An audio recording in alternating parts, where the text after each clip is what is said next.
ওঙ্কার বাংলার সঙ্গে রয়েছে আমি শিল্পা। এই মুহূর্তের খবর হলো, রিগিং করে প্রধানমন্ত্রী হয়েছেন নরেন্দ্র মোদী। কমিশনের পর মোদীকে নিশানা রাহুল গান্ধী। 10-15টি আসনে রিগিং না করলে প্রধানমন্ত্রী হতে পারতেন না মোদী। আমাদের আশঙ্কা 70 থেকে 100 আসনে রিগিং করা হয়েছে। কিছুদিনের মধ্যেই আমরা তথ্য সামনে আনবো, দাবি লোকসভার বিরোধী দলনেতা ও কংগ্রেস সাংসদ রাহুল গান্ধী।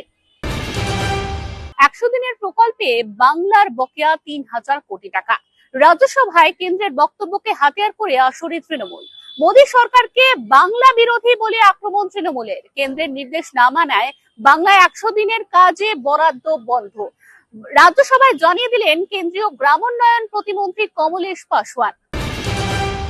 বৃষ্টি কমলেও হুগলির আরামবাগে জল যন্ত্রণা ক্রমশ বাড়ছে। ডিভিসির ছাড়া জলে আরামবাগের 2টি গ্রাম পঞ্চায়েত এলাকা নতুন করে প্লাবিত হয়েছে। একাধিক রাস্তায় কোমর সমান জল, জলমগ্ন বহু বাড়ি। আরামবাগের মোট 6টি গ্রাম পঞ্চায়েত এলাকায় জল জমে চরম ভোগান্তির শিকার বাসিন্দারা। এরকমই আরো অন্যান্য খবরের আপডেটের জন্য অবশ্যই চোখ রাখুন ওঙ্কার বাংলা ডিজিটালে।